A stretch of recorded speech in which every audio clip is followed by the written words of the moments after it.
웬일이에요? 사돈이 우리 집에 다 오셨네.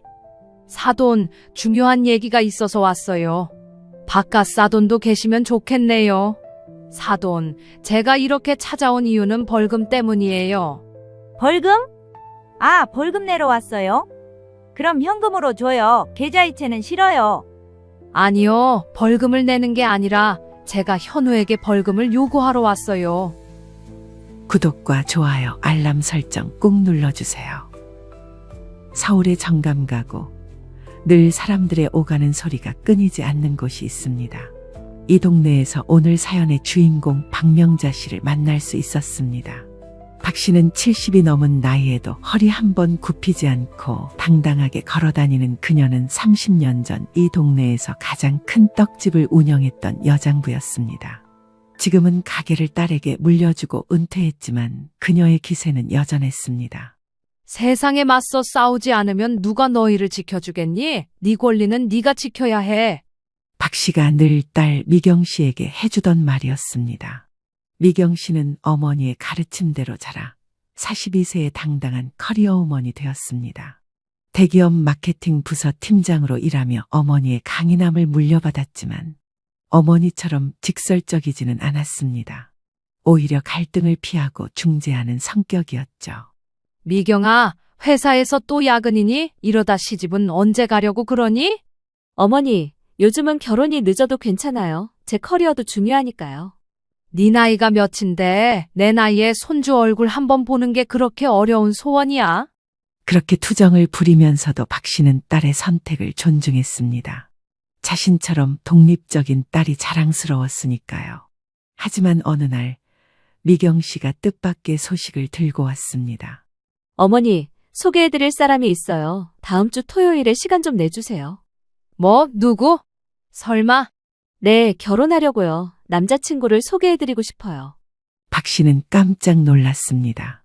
오랫동안 결혼할 생각이 없다던 딸이 갑자기 남자친구를 데려온다고 했으니까요. 토요일이 되자 미경 씨와 함께 송현우라는 남자가 박 씨의 집을 찾아왔습니다. IT 회사 개발팀 부장이라는 그는 조용하고 점잖은 인상이었습니다. 미경 씨보다 3살 많았지만 이제 막 자리를 잡은 듯한 신중한 모습이었습니다. 우리 딸이 어떻게 마음에 들었나? 우리 미경이가 남자 볼 눈이 있나 모르겠네. 장모님, 미경 씨는 제가 만난 여성 중 가장 현명하고 다정한 사람입니다. 제가 더 좋은 사람이 되도록 만들어주는 사람이에요. 박 씨는 사위 될 사람의 말투와 태도를 유심히 살폈습니다. 겸손하면서도 정중한 그의 모습이 나쁘지 않았습니다. 우리 미경이는 어릴 때부터 고집이 세고 똑 부러졌어. 너무 다그치지 말고 잘 대해주길 바라네. 네, 제가 부족하지만 최선을 다해 행복하게 해드리겠습니다. 그렇게 박 씨는 딸의 선택을 존중하기로 했습니다.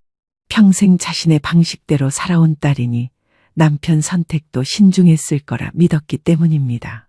하지만 결혼이 결정되고 상견례를 준비하면서 어쩐지 불안한 예감이 들기 시작했습니다. 그리고 박 씨의 불안감은 현실이 되었습니다. 고급 한정식집에서 만난 예비 사위의 부모님, 특히 그의 어머니 김 씨는 겉으로는 예에 바르고 품이 있어 보였지만 대화 속에서 날카로운 면모가 드러났습니다. 미경 씨는 회사에서 정확히 어떤 일을 하고 계신가요? 마케팅 부서에서 팀장으로 일하고 있습니다. 아, 그러시군요. 결혼 후에도 계속 일하실 건가요? 우리 현우가 워낙 바빠서 집안일은 누가 할지 걱정이네요. 그 말투에는 미경 씨의 직업을 얕보는 듯한 뉘앙스가 담겨 있었습니다. 박 씨는 순간 눈살을 찌푸렸지만 첫 만남에서 분위기를 해치고 싶지 않아 참았습니다. 사돈, 우리 미경이는 일도 잘하고 살림도 척척해요. 걱정 안 하셔도 됩니다. 요즘 젊은 사람들이 살림을 어디서 배웠겠어요. 제가 나중에 많이 가르쳐야겠네요. 여보, 뭐 그렇게 걱정이야. 요즘은 남녀가 집안일 분담하는 시대인데. 박 씨는 식사 내내 김 씨의 말과 행동을 유심히 관찰했습니다. 그리고 딸을 바라보는 눈빛에서 뭔가 못마땅함을 느꼈습니다. 상견례가 끝나고 돌아오는 길, 박 씨는 딸에게 조심스럽게 물었습니다. 미경아, 시어머니 될 사람이 좀 까다로워 보이던데 괜찮겠어? 어머니, 첫 만남이라 어색하셨던 거예요. 현우 오빠가 말하길 평소엔 정말 자상하신 분이래요. 박 씨는 고개를 끄덕였지만 마음속으로는 확신이 들지 않았습니다. 73년을 살아오며 사람 보는 눈이 어느 정도 생겼다고 자부했기 때문입니다. 결혼 준비 과정에서 두 사람은 신혼집으로 강남의 아파트를 구입했습니다. 박 씨는 딸에게 적지 않은 지원을 했고 현우 씨 측에서도 비슷한 수준으로 자금을 보탰습니다. 모든 것이 순조롭게 진행되는 듯했지만 결혼식 일주일 전 예상치 못한 문제가 발생했습니다. 결혼식을 일주일 앞둔 어느 날 안사돈 김 씨로부터 전화가 걸려왔습니다. 박 씨가 전화를 받자 갑자기 예식장을 변경하자는 제안을 했습니다. 안녕하세요. 사돈, 갑작스럽지만 예식장 문제로 연락드렸어요. 제가 알아본 곳이 있는데 더 고급스럽고 우리 집 쪽 하객들이 오기 편한 곳이거든요. 거기로 바꾸면 어떨까요? 사돈, 지금 예식장은 이미 계약금도 냈고 청첩장도 다 돌렸는데요. 이제 와서 바꾸는 건 어렵지 않을까요? 계약금은 제가 책임질게요. 청첩장은 다시 돌리면 되잖아요. 우리 현우가 부장이니 체면도 있고 회사 사람들 초대도 많이 할 텐데 좀 더 격에 맞는 곳이면 좋겠어요. 박 씨는 깜짝 놀랐습니다. 모든 준비가 끝난 상태에서 예식장을 바꾸자니 상식적으로 이해할 수 없는 요구였습니다. 죄송하지만 지금 시점에서 바꾸기는 어려울 것 같네요. 미경이와 현우가 함께 고른 곳이고 양가 모두 편리한 위치라 생각했는데요. 아이고, 사돈, 젊은 애들이 뭘 알겠어요? 우리가 경험이 많으니 더 좋은 곳으로 바꿔주는 게 부모 역할 아닐까요? 제 친구 딸도 그 예식장에서 했는데 정말 훌륭했다니까요. 박 씨는 이 상황을 어떻게 처리해야 할지 고민했습니다. 시어머니와 첫 번째 갈등이 벌써 시작된 것 같아 마음이 불편했습니다. 결국 미경과 현우에게 이 사실을 알렸고 두 사람은 원래 예식장을 고수하기로 했습니다.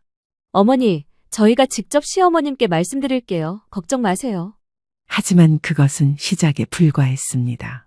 결혼식 당일 김 씨는 미경 씨의 메이크업과 헤어스타일이 마음에 들지 않는다며 다시 하라고 요구했습니다.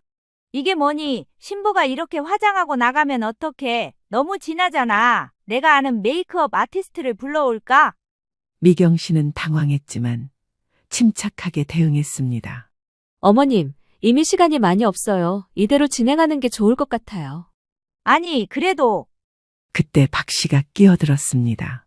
사돈, 지금 미경이는 신부예요. 오늘만큼은 미경이의 선택을 존중해 주시면 어떨까요? 모든 신부는 자신이 가장 아름답다고 느끼는 모습으로 결혼식을 맞이할 권리가 있잖아요. 김 씨는 못마땅한 표정을 지었지만 더 이상 말하지 않았습니다. 하지만 그녀의 눈빛에서 박 씨는 이것이 끝이 아님을 직감했습니다. 결혼식은 무사히 끝났고 두 사람은 신혼여행을 떠났습니다. 그러나 박 씨의 마음속에는 딸의 앞날에 대한 걱정이 깊게 자리 잡았습니다. 시어머니의 통제적인 성향이 미경 씨의 결혼 생활에 어떤 영향을 미칠지 우려되었기 때문입니다. 신혼여행에서 돌아온 미경 씨가 처음으로 시댁 방문을 위해 준비하던 날, 전화로 알려온 소식은 박 씨의 우려를 현실로 만들었습니다. 어머니, 큰일이에요. 시어머님이 제가 가져갈 선물 목록을 보내셨는데 너무 과해요. 명품 가방에 양가 친척들 선물까지. 저희 월급으로는 감당하기 어려운 금액이에요. 뭐라고? 그런 것까지 시어머니가 정하는 거니? 현우 오빠도 당황했어요. 어머님께서 우리 집은 항상 이렇게 해왔다고 하셔서. 박 씨는 깊은 한숨을 내쉬었습니다. 앞으로 딸이 겪어야 할 시련이 어떤 것일지 걱정스러웠습니다. 하지만 아직은 지켜보기로 했습니다. 어쩌면 시간이 지나면 서로 적응하고 이해하게 될지도 모르니까요. 하지만 그녀는 몰랐습니다. 이것이 김 씨의 통제가 시작되는 신호탄에 불과하다는 것을. 처음에는 모든 것이 행복했습니다. 미경 씨는 직장을 다니면서도 살림을 꾸리는데 열심이었고, 현우 씨는 일을 마치고 돌아와 아내를 도왔습니다. 박 씨는 딸이 행복한 모습을 보며 안심했습니다. 어머니, 저희 집에 언제 한번 놀러 오세요. 제가 음식 솜씨 늘었다고 현우 오빠가 칭찬해요. 그래? 네가 요리를 언제 배웠다고 남편이 너무 좋아서 맛없는 것도 맛있다고 하는 거 아니야? 어머니도 참, 제가 요리책 보고 열심히 연습했거든요. 이번 주말에 오시면 제가 어머니 좋아하시는 갈비찜 해드릴게요. 박 씨는 주말에 딸 집을 찾았고 정말로 미경 씨의 요리 솜씨가 좋아진 것을 확인했습니다. 현우 씨도 장모를 반갑게 맞이했고 함께 식사하며 즐거운 시간을 보냈습니다. 장모님, 미경이가 이렇게 살림을 잘하니 저는 정말 복받은 사람이에요. 회사에서 힘든 일이 있어도 집에 오면 다 있게 돼요. 우리 미경이가 어릴 때부터 부지런했어. 네가 잘 챙겨주니 더 열심히 하는 거지. 그러나 결혼 3개월쯤 지났을 때 시어머니 김 씨가 자주 찾아오기 시작했습니다. 처음에는 반찬을 가져다 주거나 청소를 도와준다며 방문했지만 점차 미경 씨의 살림 방식에 간섭하기 시작했습니다. 미경아, 이렇게 옷장을 정리하면 안 돼. 우리 현우는 옷을 색깔별로 정리해야 찾기 편해하는 애야. 내가 다시 정리해 줄게. 어머님, 저희끼리 방식을 정해서 사용하고 있어요. 너무 신경 쓰지 마세요. 에고, 결혼한 지 얼마나 됐다고 네가 내 아들을 더 잘 안다고 생각하니? 내가 30년 키워온 아들인데. 이런 상황이 반복되자 미경 씨는 점점 스트레스를 받기 시작했습니다. 하지만 현우 씨 앞에서는 티를 내지 않으려 노력했습니다. 어느 날 미경 씨가 박 씨에게 전화를 걸어왔습니다. 어머니, 요즘 시어머님이 자주 오셔서 좀 힘들어요. 제가 해놓은 것을 다 바꾸시고 저보고 살림을 못한다고 하세요. 그래? 현우는 뭐라고 하니? 현우 오빠는 어머니가 그냥 도와주려는 거니까 이해해라라고만 해요. 오빠도 어머니 앞에서는 말을 못해요. 박 씨는 마음이 무거웠지만 너무 섣불리 개입하면 상황이 더 복잡해질 수 있다고 생각했습니다. 그래서 일단 미경 씨에게 인내심을 갖고 지켜보자고 조언했습니다. 미경아, 시어머니도 아들 걱정에 그러시는 거야. 네가 조금 더 참고 지내보렴. 시간이 지나면 나아질 거야. 하지만 시간이 지날수록 상황은 나아지기는커녕 더 악화되었습니다. 김 씨는 주말마다 미경 씨의 집에 와서 머물렀고 심지어 현우의 옷을 가져가 직접 세탁해주겠다고 했습니다. 결혼한 지 6개월이 지났을 무렵 미경 씨가 직장에서 돌아오니 김 씨가 현우 씨와 함께 가계부를 들여다보고 있었습니다. 현우야, 너희 둘 다 벌어서 이렇게 밖에서 밥 먹는데 돈을 많이 쓰면 어떡해? 미경이가 요리를 제대로 못해서 그런 거니? 미경 씨는 충격을 받았습니다. 자신의 경제 상황을 시어머니가 파악하고 있다는 사실이 불편했습니다. 게다가 자신이 없는 사이에 가계부를 보고 있었다니 사생활 침해라고 느꼈습니다. 어머님, 저희 가계부는 왜 보고 계신 거예요? 아니, 내가 너희 살림 좀 도와주려고 그랬지. 우리 현우가 돈을 너무 펑펑 써서 걱정이 돼서 말이야. 어머니, 저희가 알아서 할게요. 너무 걱정 마세요. 그래. 네가 어떻게 알아서 해. 네 아버지랑 나 없었으면 너 지금 이 집도 못 샀을 거야. 그래도 내가 좀 봐줘야지. 그날 밤 두 사람은 처음으로 큰 말다툼을 했습니다. 미경 씨는 시어머니의 과도한 간섭에 대해 불만을 토로했고 현우 씨는 어머니를 이해해달라고 부탁했습니다. 오빠, 이건 너무 심한 거 아니야? 우리 살림을 왜 시어머님이 간섭해? 내가 밖에서 일하느라 힘든데 집에 와서도 스트레스 받으면 어떡해? 미경아, 어머니가 그냥 걱정되어서 그러시는 거야. 나도 어머니한테 너무 간섭하지 말라고 말할게. 그런데 어머니 성격이 원래 그러시니까 너도 좀 이해해줘. 이해? 내가 얼마나 참았는데 어머님은 내가 집안일도 돈 관리도 못한다고 생각하시는 것 같아. 결국 미경 씨는 울면서 화장실에 들어가 버렸고 현우 씨는 난처한 표정으로 방에 남았습니다. 그날 이후 미경 씨는 시어머니를 대할 때 더욱 조심스러워졌고 현우 씨도 어머니에게 조금 거리를 두기 시작했습니다. 그러나 김 씨 간섭은 멈추지 않았습니다. 현우야, 너 월급 받았지? 이번 달에는 우리 집 관리비가 좀 많이 나왔어. 30만 원만 보태줄래? 어머니, 저희도 대출금 갚고 생활비 쓰느라 빠듯해요. 아니, 네가 부모님 용돈도 못 드리니? 네 아버지가 너 대학 보내느라 얼마나 고생했는데 그 정도 효도는 해야지. 이런 대화가 반복되자 현우 씨는 미경 씨 몰래 용돈을 보내기 시작했습니다. 미경 씨가 이 사실을 알게 되었을 때는 이미 몇 달째 계속되고 있었습니다. 오빠, 왜 말도 없이 시부모님께 돈을 보낸 거야? 우리 살림이 빠듯한 거 알면서. 미안해. 어머니가 자꾸 부탁하시니까 어쩔 수 없었어. 앞으로는 꼭 상의할게. 미경 씨는 남편을 이해하려 했지만 마음 한구석이 불편했습니다.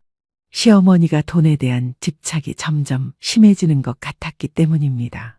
그런 갈등 속에서도 기쁜 소식이 찾아왔습니다.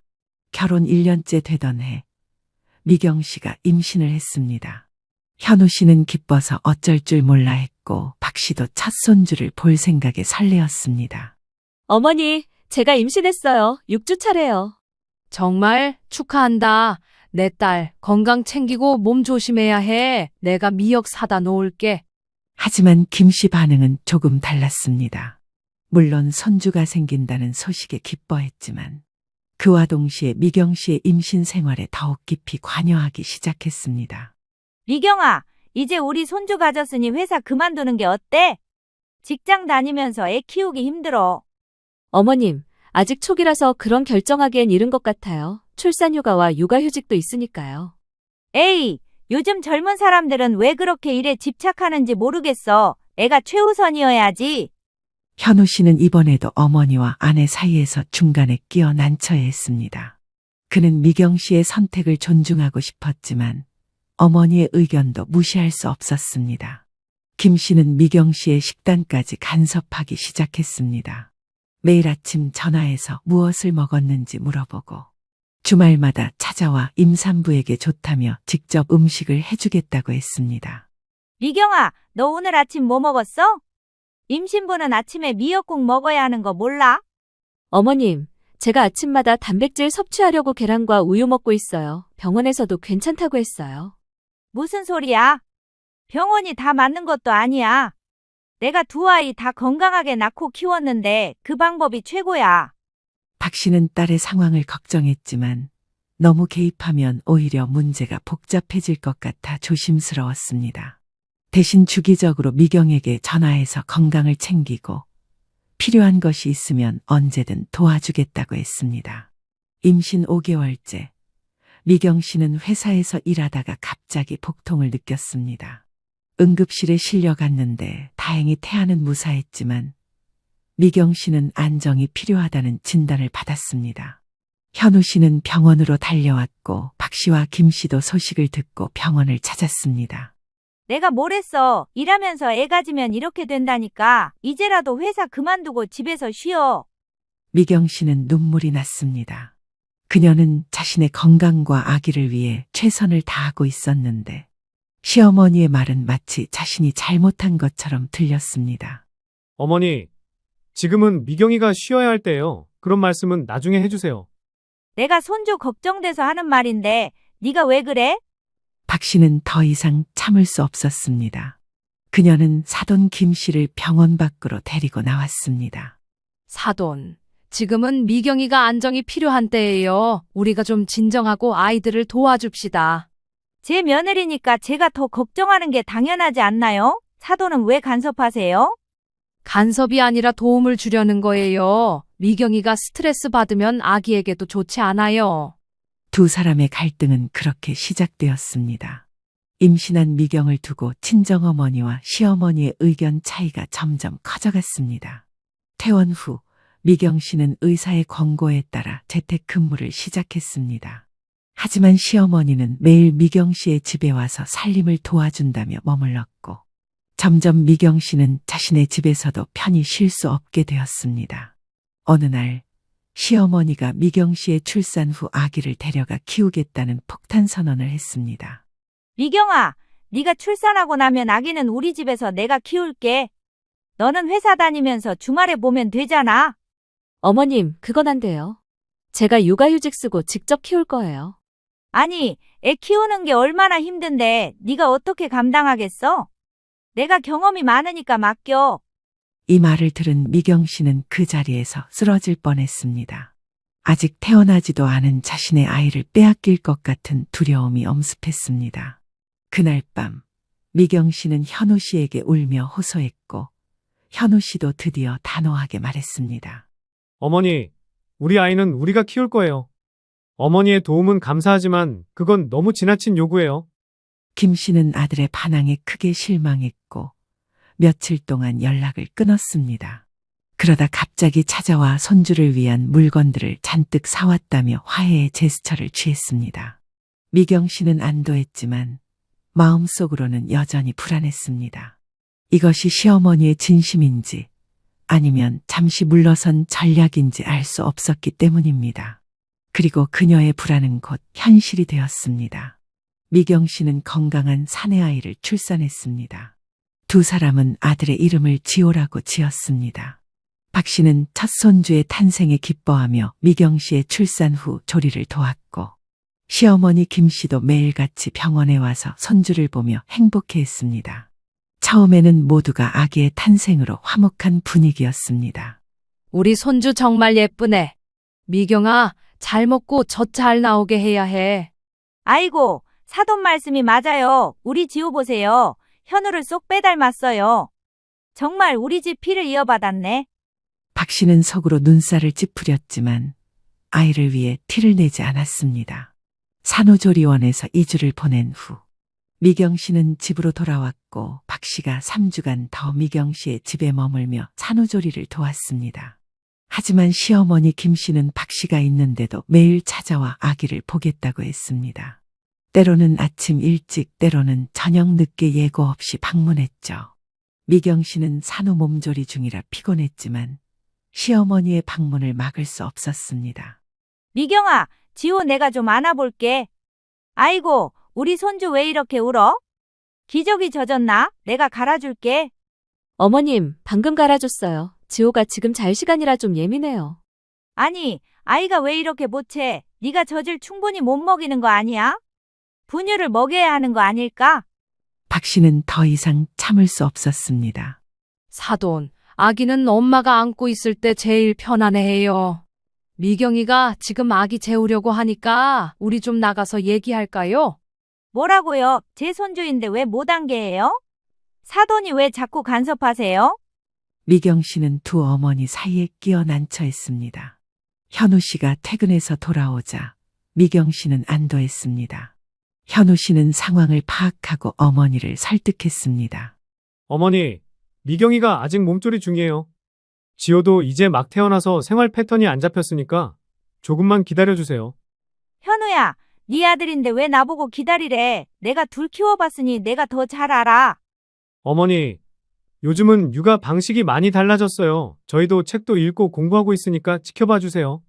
시어머니는 불만스러운 표정으로 돌아갔지만 다음 날 또 찾아왔습니다. 이번에는 손수 만든 미역국과 아기 옷을 한 보따리 들고 왔습니다. 미경 씨는 감사했지만 시어머니가 또 아기를 데려가겠다는 말을 꺼내자 당황했습니다. 미경아, 내가 지호 데리고 우리 집에서 이틀만 봐줄게. 너도 좀 쉬고 현우랑 둘이 시간도 가지고. 어머님, 제가 아직 모유수유 중이라 떨어질 수가 없어요. 아이고, 요즘엔 유축기도 있고 분유도 있는데 뭐가 문제야? 내가 다 준비해놨어. 미경 씨는 눈물이 났습니다. 아직 100일도 안 된 아기를 떼어놓는다는 생각만으로도 가슴이 아팠습니다. 다행히 그때 박 씨가 단호하게 나섰습니다. 사돈, 아직 아기가 너무 어려요. 엄마 품이 필요한 시간이에요. 미경이도 아직 산후조리 중인데 아기와 떨어지면 젖도 말라버려요. 결국 시어머니는 그날도 불만을 안고 돌아갔습니다. 하지만 이런 갈등은 반복되었고 미경 씨의 스트레스는 점점 쌓여갔습니다. 아기 지호가 6개월이 되었을 때 미경 씨는 육아휴직을 마치고 회사로 복귀했습니다. 현우 씨와 상의 끝에 좋은 어린이집을 찾았고 출퇴근 시간에는 친정어머니 박 씨가 아이를 봐주기로 했습니다. 하지만 시어머니 김 씨는 이 결정에 크게 반발했습니다. 지호를 어린이집에 보내다니 말도 안 돼. 아직 너무 어린데 낯선 사람들한테 맡기면 어떡해? 어머님, 저희가 알아본 곳은 정말 좋은 어린이집이에요. 선생님들도 친절하고 시설도 깨끗해요. 그런 곳이 어디 있어. 다 돈 받고 아이 보는 사람들이지. 내가 봐줄게. 우리 집으로 데려와. 현우 어릴 땐 내가 직접 다 키웠어. 어린이집 같은데 안 보내고. 그래서 건강하게 자란 거야.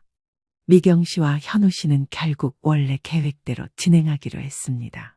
어린이집과 두 할머니의 도움을 받아 아이를 키우기로 한 것입니다. 이에 시어머니는 심하게 삐쳐서 한동안 연락을 끊었습니다. 그러다 갑자기 어느 날 김 씨가 미경 씨의 집에 찾아왔습니다. 얼굴은 웃고 있었지만 눈빛은 차가웠습니다. 미경아, 내가 생각해봤는데 우리 집에도 규칙이 있어야겠더라. 요즘 젊은 사람들은 어른 말을 너무 안 듣잖아. 어머님, 무슨 말씀이세요? 김 씨는 작은 수첩을 꺼내 보였습니다. 거기에는 이상한 규칙들이 적혀 있었습니다. 이건 우리 집 벌금 제도야. 어른 말 안 들으면 벌금 10만 원, 시댁 행사에 불참하면 벌금 50만 원, 손주를 시댁에 데려오지 않으면 벌금 30만 원, 이렇게 정했어. 미경 씨는 어이가 없었습니다. 무슨 유치원 벌점 제도도 아니고 성인들 사이에 이런 규칙을 만들다니요. 어머님, 저희가 왜 벌금을 내야 해요? 저희는 어른 말씀 안 듣는 게 아니라 저희 가정에 맞는 방식으로 살고 있는 거예요. 이게 다 너희를 위해서 하는 거야. 요즘 젊은 사람들은 너무 자기 마음대로만 살잖아. 어른 공경할 줄도 모르고. 현우 씨가 퇴근해서 돌아오자 미경 씨는 시어머니가 만든 규칙을 보여주었습니다. 현우 씨도 당황했지만 어머니를 직접적으로 거스르고 싶지 않아 부드럽게 대화를 시도했습니다. 어머니, 이런 규칙은 좀 부담스러워요. 저희도 어른으로서 책임감 있게 살고 있잖아요. 네가 어른이라고? 아직 내 눈에는 어린애야. 엄마 말 듣는 게 그렇게 어렵니? 결국 그날의 대화는 평행선을 달렸고 시어머니는 규칙표를 식탁 위에 놓고 가버렸습니다. 미경 씨는 그 종이를 버리고 싶었지만 현우 씨의 마음을 생각해 서랍에 넣어두었습니다. 그 후로 시어머니는 틈만 나면 이 벌금 제도를 언급했습니다. 행동과 말투를 하나하나 꼬집으며 벌금을 매기기 시작했습니다. 어머니, 저희가 어른을 무시하는 게 아니에요. 그냥 저희 가정의 시간도 소중하다는 걸 이해해 주세요. 내가 너희 시간 뺏으려는 게 아니라 가족으로서 지켜야 할 도리를 알려주는 거야. 이번에는 봐줄 테니 다음부터는 규칙 잘 지켜.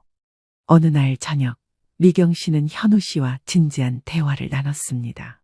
시어머니의 벌금 제도와 과도한 간섭으로 인한 스트레스를 더 이상 혼자 감당하기 어려웠기 때문입니다. 오빠, 나 정말 힘들어. 회사 일도 바쁜데 시어머님 때문에 정신적으로 너무 지쳐가. 미경아, 나도 어머니가 좀 지나치신다는 건 알아. 하지만 어머니도 우리를 위해서 그러시는 거야. 정말 우리를 위해서야? 아니면 자기 방식대로 우리를 통제하고 싶으신 거야?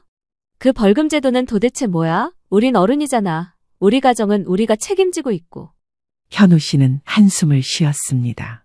그도 어머니의 행동이 지나치다는 것을 알고 있었지만 직접적으로 맞서기가 어려웠습니다. 미경아, 내가 어머니와 다시 한번 얘기해 볼게. 하지만 어머니는 나이도 있으시고 성격도 고집스러우셔서 갑자기 바뀌기는 힘들 거야.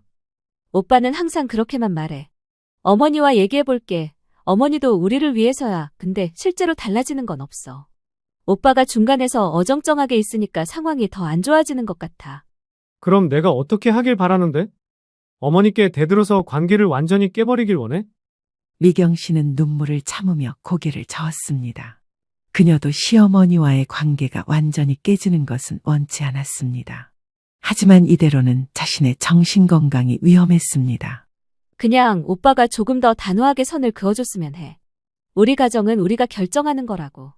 며칠 후 아이가 갑자기 열이 나서 병원에 가게 되었습니다. 다행히 큰 병은 아니었지만 미경 씨는 회사에 휴가를 내고 아이를 돌봐야 했습니다. 시어머니는 이 소식을 듣고 바로 찾아왔습니다. 지호가 아프다니 얼마나 걱정됐는지 몰라. 내가 병원비 다 낼 테니까 좋은 병원에 데려가. 어머님, 이미 병원 다녀왔어요. 소아과 선생님이 큰 문제는 아니라고 하셨어요. 뭐, 벌써 다녀왔어? 나한테는 연락도 안 하고? 내가 그 소아과 별로라고 생각하는데 대학병원으로 가야지. 어머님, 저희 동네 소아과 선생님은 전문이세요. 아이도 벌써 약 먹고 잠들었으니 그냥 두는 게 좋을 것 같아요. 김 씨는 화가 나서 큰 소리로 말했습니다. 내 말을 이렇게 무시하면 벌금 내야 해. 어른 말 안 듣는 벌금 10만 원이야. 미경 씨는 더 이상 참을 수 없었습니다. 아픈 아이를 간호하느라 이미 지친 상태에서 시어머니의 벌금 타령은 그녀의 한계를 넘어섰습니다. 어머님, 제발 벌금 얘기 좀 그만해주세요. 저는 어른 말을 무시하는 게 아니라 의사 선생님 진단을 따르는 거예요. 뭐? 지금 나한테 대들어? 벌금 20만 원으로 올랐다. 그때 현우 씨가 급히 퇴근하고 집에 도착했습니다. 상황을 파악한 그는 어머니를 말렸지만 김 씨는 이미 화가 나 있었습니다. 현우야, 네 와이프가 나한테 얼마나 무리하게 구는지 알아? 내가 손주 걱정해서 하는 말인데.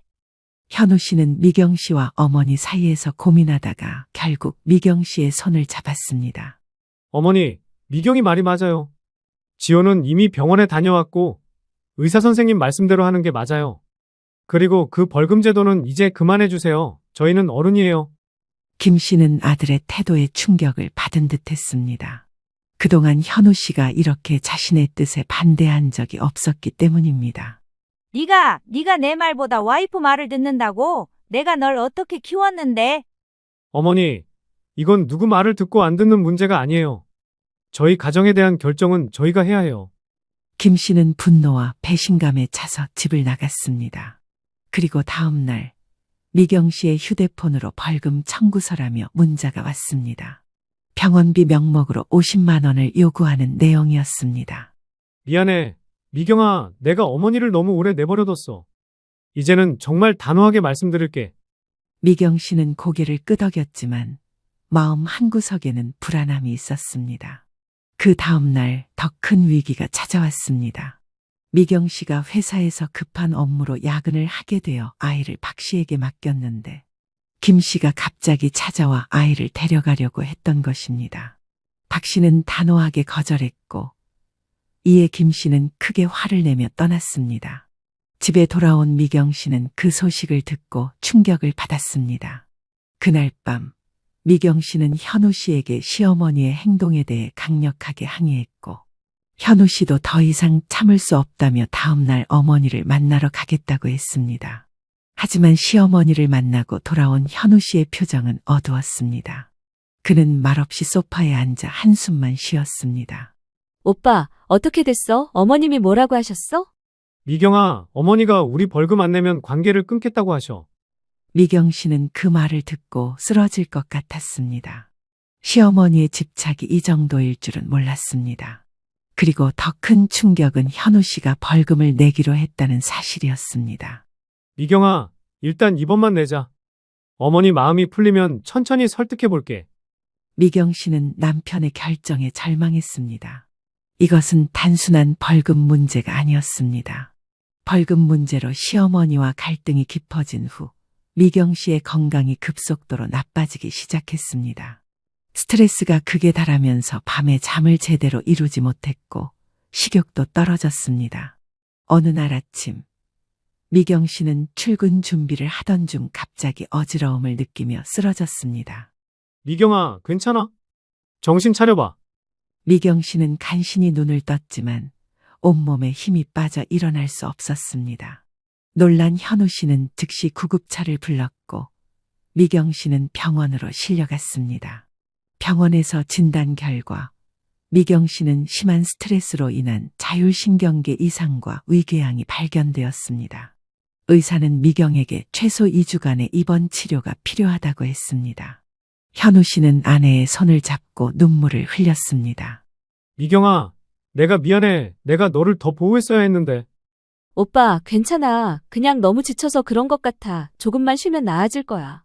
하지만 미경 씨의 상태는 생각보다 심각했습니다.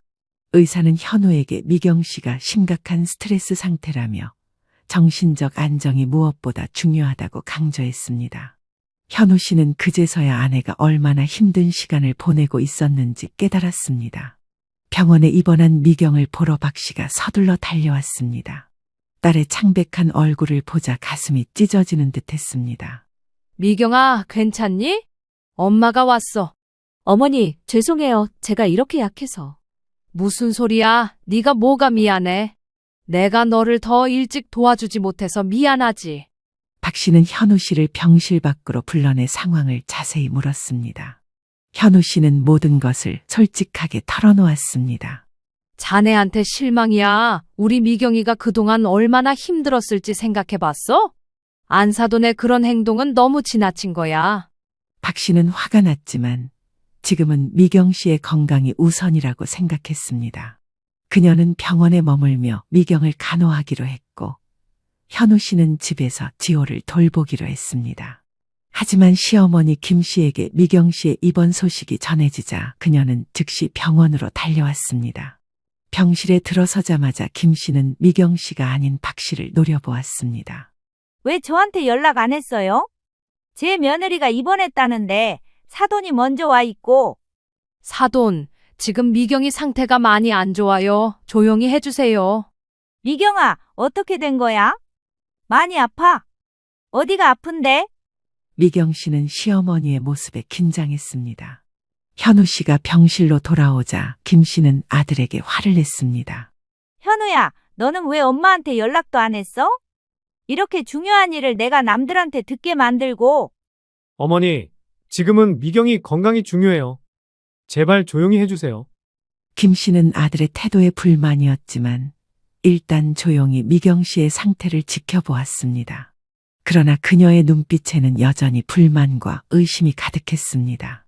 이번 기간 동안 박 씨는 거의 매일 병원에 와서 미경을 간호했고 현우 씨도 일을 마치면 바로 병원으로 왔습니다. 시어머니 김 씨도 자주 찾아왔지만 그녀의 방문은 미경에게 오히려 스트레스가 되었습니다. 미경 씨가 입원한 지 10일쯤 되었을 때 어버이날이 다가왔습니다. 김 씨는 병실에 찾아와 어버이날 계획에 대해 물었습니다. 미경아, 모레가 어버이날인데 퇴원할 수 있겠니? 우리 집에서 가족 모임 하기로 했어. 어머님, 의사 선생님이 아직 최소 4, 5일은 더 입원해야 한다고 하셨어요. 그래, 그럼 현우라도 지호 데리고 와야지. 어버이날인데 애들이 안 오면 어떡해. 미경 씨는 난처했습니다. 자신은 병원에 있고 현우 씨는 혼자서 아이를 돌보느라 힘든 상황이었습니다. 게다가 의사는 미경에게 정신적 안정을 강조했는데 시어머니의 요구로 인해 또다시 스트레스가 쌓이고 있었습니다. 현우 씨가 병실에 도착하자 김 씨는 아들에게 어버이날 계획을 이야기했습니다. 현우야, 모레 어버이날에 지호 데리고 우리 집에 와. 미경이는 아파서 못 오더라도 너랑 손주는 와야지. 현우 씨는 곤란한 표정을 지었습니다. 아내를 병원에 두고 아이만 데리고 시댁에 가는 것이 내키지 않았습니다. 어머니, 미경이가 아직 많이 아파요. 제가 병원도 오가야 하고 지호도 돌봐야 해서 이번엔 어려울 것 같아요. 뭐, 어버이날인데 안 온다고? 그럼 선물이라도 직접 가져다 줘야지. 물론이죠. 선물은 제가 사서 갖다 드릴게요. 미경이가 좋아지면 나중에 제대로 인사드릴게요. 김 씨는 불만스러운 표정으로 병실을 나갔습니다. 미경 씨는 현우 씨에게 미안한 마음을 전했지만 현우 씨는 아내의 건강이 더 중요하다며 위로했습니다. 어버이날 아침, 현우 씨는 예쁘게 포장한 선물과 카드를 들고 부모님 댁을 찾았습니다. 그러나 선물만 두고 곧바로 병원으로 가야 한다고 하자 김 씨는 격분했습니다. 뭐, 선물만 두고 가? 어버이날인데 밥 한 끼 같이 못 먹고 가? 어머니, 정말 죄송해요. 하지만 미경이가 지금 많이 아파서 혼자 있게 할 수가 없어요. 그래, 이제 네 와이프가 먼저고 엄마는 뒷전이구나. 내가 너를 그렇게 키웠어? 시아버지 송 씨가 개입해 상황을 진정시키려 했지만 김 씨의 분노는 쉽게 가라앉지 않았습니다. 여보, 미경이가 많이 아프다잖아. 현우도 다 큰 어른인데 자기 판단이 있지. 당신은 가만히 있어요. 자식이 어버이날에 부모 모시고 밥 한 끼 못 먹는 게 말이 돼요? 현우 씨는 마음이 무거웠지만 결국 어머니의 화를 달래지 못한 채 병원으로 돌아왔습니다. 미경 씨에게는 아무 말도 하지 않았지만 그의 표정에서 무슨 일이 있었는지 미경 씨는 짐작할 수 있었습니다. 어머님께서 많이 화나셨지? 아니야, 괜찮아. 어머니도 이해하실 거야. 하지만 현우 씨의 말과 달리 시어머니 김 씨의 분노는 더욱 커져갔습니다. 그녀는 이틀 동안 아들에게 연락도 하지 않았고 병원에도 오지 않았습니다. 어버이날로부터 3일 후 미경 씨는 퇴원 준비를 하고 있었습니다. 현우 씨는 미경 씨의 짐을 정리하고 있었고 박 씨는 퇴원 수속을 밟으러 갔습니다. 그때 미경 씨의 휴대폰으로 문자 메시지가 왔습니다. 발신인은 시어머니 김 씨였습니다.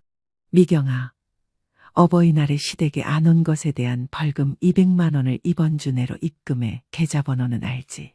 벌금 규칙에 따르면 명절이나 어버이날 같은 중요한 날에 불참하면 벌금 50만 원인데 이번에는 특별히 4배로 올렸어.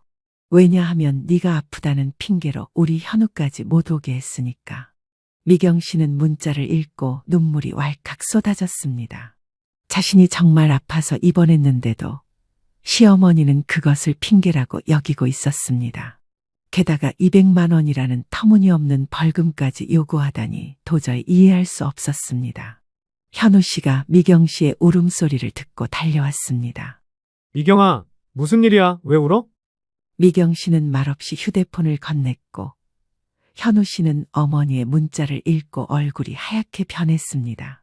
이게 무슨, 어머니가 왜 이러시지? 내가 당장 전화해 볼게. 현우 씨는 어머니에게 전화를 걸었지만 김 씨는 전화를 받지 않았습니다. 대신 몇 분 후 현우의 휴대폰으로 문자가 왔습니다. 현우야, 이번에는 네 와이프가 정말 선을 넘었다. 어버이날에 시댁에 안 오는 것도 모자라 너까지 못 오게 했잖아. 이번에 벌금 안 내면 앞으로 너희 집에 발도 안 들인다. 현우 씨는 황당했습니다. 아내가 아파서 입원해 있는데 어머니는 그것을 전혀 이해하지 못하고 있었습니다. 그는 다시 어머니에게 전화를 걸었고 이번에는 통화가 연결되었습니다. 어머니, 이게 무슨 말씀이세요? 미경이가 정말 아파서 입원한 건데 벌금은 무슨 벌금이에요? 네 와이프가 진짜 아픈지 어떻게 알아? 나는 어버이날에 아들 얼굴 한번 제대로 못 봤어. 내가 그동안 벌금 제도를 만든 게 다 이유가 있는 거야. 어머니, 제발요. 미경이 지금 퇴원하는 중이에요. 이렇게 스트레스 주시면 어떻게 해요? 그래, 너는 계속 와이프 편만 들어. 내가 너 낳고 키우느라 고생한 건 생각도 안 나지? 현우 씨는 더 이상 어머니와 대화가 통하지 않음을 느꼈습니다. 그는 전화를 끊고 미경에게 돌아왔습니다. 오빠, 어떻게 할 거야? 정말 벌금 내야 해? 당연히 안 내도 돼. 어머니가 지금 화가 나서 그러시는 거야. 조금 시간이 지나면 진정되실 거야. 하지만 미경 씨는 불안했습니다. 시어머니의 집착이 이 정도라면 앞으로도 계속 이런 일이 반복될 것 같았습니다. 그녀는 더 이상 이 상황을 감당할 자신이 없었습니다. 퇴원 후 미경 씨와 현우 씨는 집으로 돌아왔습니다. 박 씨는 며칠 동안 미경 씨의 집에 머물며 딸을 돌봐주기로 했습니다. 그러나 시어머니 김 씨는 계속해서 벌금을 요구하는 문자를 보내왔습니다. 미경 씨는 깊은 절망에 빠졌습니다. 이제 더 이상 시어머니와의 관계를 회복할 수 없을 것 같다고 느꼈습니다. 어머니, 저 정말 어떻게 해야 할지 모르겠어요. 이대로는 제 건강이 더 나빠질 것 같아요. 박 씨는 딸의 이야기를 듣고 깊은 한숨을 내쉬었습니다. 그녀는 오랫동안 침묵하다가 마침내 입을 열었습니다. 미경아, 이제 내가 나서야겠다. 더 이상 네가 이렇게 고통받는 걸 지켜볼 수 없어. 어머니, 설마 시어머님께 직접 말씀하시려고요? 그러면 상황이 더 복잡해질 것 같아요. 걱정 마. 내가 73년을 살아오면서 이런 상황을 어떻게 다뤄야 하는지 알아. 사돈과는 내가 직접 대화할 거야. 미경 씨는 불안했지만 박 씨의 단호한 눈빛에서 묘한 안도감을 느꼈습니다. 그녀는 박 씨를 믿기로 했습니다. 박 씨는 다음 날 시어머니 김 씨에게 전화를 걸었습니다. 사돈, 우리 좀 만나야겠어요. 중요한 얘기가 있어요. 무슨 얘긴데요? 전화로 하면 안 되나요? 아니요. 직접 만나서 얘기해야 할 것 같아요. 내일 오전 11시에 강남역 근처 카페에서 만납시다. 김 씨는 잠시 망설이다가 동의했습니다. 그녀도 사돈이 무슨 말을 하려는 건지 궁금했습니다. 다음 날 두 사람의 만남이 이루어졌습니다. 미경 씨는 그 결과가 어떻게 될지 가슴을 졸이며 기다렸습니다. 그리고 몇 시간 후 박 씨가 집으로 돌아왔을 때 그녀의 표정은 의외로 평온했습니다. 어머니, 어떻게 됐어요? 어머님이 뭐라고 하셨어요? 걱정 마. 미경아, 이제 모든 게 해결될 거야. 미경 씨는 박 씨의 말을 듣고 의아했습니다. 그날 밤 박 씨는 자신의 집으로 돌아가면서 현우 씨에게 전화를 걸었습니다. 내일 시간 좀 낼 수 있을까? 할 얘기가 있어. 네, 장모님, 무슨 일이신지? 전화로 할 얘기는 아니고 직접 만나서 얘기하자. 아침 10시에 내 집으로 와. 현우 씨는 박 씨의 진지한 어조에 어떤 중요한 일이 있음을 직감했습니다. 그는 다음 날 회사에 반차를 내고 박 씨의 집을 찾아갔습니다. 박 씨는 현우 씨를 거실로 안내하고 마주 앉았습니다. 어제 사돈을 만났어. 그 사람이 미경이에게 200만 원 벌금을 요구한 이유가 뭔지 알아? 어머니가 화가 나셔서 그러신 것 같아요. 제가 잘 설득할게요. 아니, 그게 아니야. 사돈은 미경이가 너를 조종해서 시댁에 못 오게 했다고 생각하는 거야. 그리고 미경이가 병원에 입원한 것도 꾀병이라고 의심하고 있어. 현우 씨는 충격을 받았습니다. 어머니가 그런 생각을 하고 있다니 믿기 힘들었습니다. 솔직히 말해봐. 너는 이 상황을 어떻게 생각해? 네 와이프가 아파서 입원했는데 사돈은 벌금을 내라고 협박하고 있어. 이게 정상이라고 생각해? 현우 씨는 고개를 숙였습니다. 그도 어머니의 행동이 지나치다는 것을 알고 있었지만 어머니와 정면으로 대립하는 것이 두려웠습니다. 장모님, 저도 어머니의 행동이 옳지 않다고 생각해요. 하지만 어머니도 나름의 이유가 있으실 거예요. 어머니는 늘 가족을 위해 사셨고. 그런 변명은 그만두렴. 그건 가족을 위한 게 아니라 자기 통제력을 과시하는 거지. 현우 씨는 날카로운 지적에 할 말을 잃었습니다. 박 씨는 계속해서 말을 이어갔습니다. 내가 사돈을 만나서 이야기해봤지만 전혀 통하지 않더구나. 오히려 더 화를 내면서 미경이가 너를 빼앗아 갔다고 하더라. 이제 내가 직접 나서야겠어. 장모님, 어떻게 하실 건데요? 사돈이 미경이에게 200만 원 벌금을 내라고 했으니 나는 너에게 400만 원 벌금을 요구할 거야. 현우 씨는 어리둥절했습니다. 장모가 갑자기 벌금 얘기를 꺼내다니 도대체 무슨 뜻인지 이해할 수 없었습니다. 당황했지? 이게 얼마나 황당한 일인지 이제 알겠니? 내 딸이 얼마나 당황스럽고 상처받았을지 상상이나 해. 장모님, 제가 정말 죄송해요. 제가 미경이를 더 보호했어야 했는데. 이제 와서 미안하다고 해도 소용없어. 지금 필요한 건 행동이야. 네가 이 상황을 바로잡지 않으면 내 딸은 계속 고통받을 거야. 그것도 안 되면 이혼이라도 할래? 현우 씨는 박 씨의 말에 깊이 공감하면서 큰 충격을 먹었습니다. 자신이 그동안 얼마나 우유부단하게 그리고 무책임하게 행동했는지 알게 되었습니다. 장모님, 제가 어떻게 하면 좋을까요? 박 씨는 미소를 지었습니다. 그녀는 이미 계획을 세워두었습니다. 다음 날 박 씨는 현우 씨와 함께 김 씨의 집을 찾았습니다. 웬일이에요? 사돈이 우리 집에 다 오셨네. 사돈, 중요한 얘기가 있어서 왔어요. 바깥 사돈도 계시면 좋겠네요. 김 씨는 마지못해 남편 송 씨를 불렀습니다. 네 사람이 거실에 둘러앉자 박 씨가 먼저 입을 열었습니다. 사돈, 제가 이렇게 찾아온 이유는 벌금 때문이에요. 벌금? 아, 벌금 내러 왔어요? 그럼 현금으로 줘요. 계좌이체는 싫어요. 아니요, 벌금을 내는 게 아니라 제가 현우에게 벌금을 요구하러 왔어요. 김 씨는 어리둥절한 표정이었습니다. 송 씨도 상황을 이해하지 못하고 두 사람을 번갈아 바라보았습니다. 사돈이 우리 미경이에게 200만 원 벌금을 요구했다면 나는 현우한테 400만 원을 요구할 권리가 있다고 생각해요. 뭐라고요? 무슨 말도 안 되는 소리예요. 왜 말이 안 되죠? 사돈은 아픈 우리 딸에게 벌금을 요구했어요. 그것도 어버이날에 시댁에 못 왔다는 이유로요. 우리 미경이는 진짜로 아파서 병원에 입원했는데 사돈은 그걸 핑계라고 했죠? 직접 병원까지 와서 얼굴도 보고 간 사람이 그게 할 행동이에요. 김 씨는 말문이 막혔습니다. 박 씨는 계속해서 말을 이어갔습니다. 사돈이 만든 규칙이 있다면 나도 규칙을 만들 수 있어요. 내 규칙은 이래요. 아픈 사람을 괴롭히면 벌금 200만 원. 어른으로서 책임감 없는 행동을 하면 추가 벌금 200만 원, 총 400만 원이네요. 송 씨는 어색한 웃음을 지으며 상황을 중재하려 했습니다. 사돈, 진정하시고 차 한 잔 드시죠. 저희가 좀 오해가 있었던 것 같네요. 오해가 아니라 사실이에요. 내 딸이 병원에 입원해 있는데 사돈은 벌금을 요구했어요. 이게 오해일 수 있나요? 김 씨는 점점 당황하는 기색이었습니다.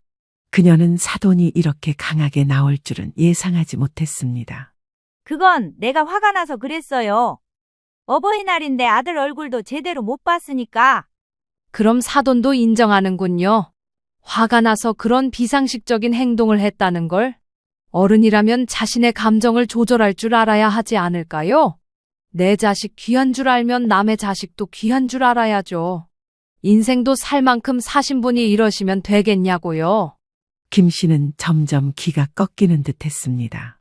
그녀는 현우 씨를 힐끗 쳐다보았지만 현우 씨는 이번에는 어머니의 편을 들지 않았습니다.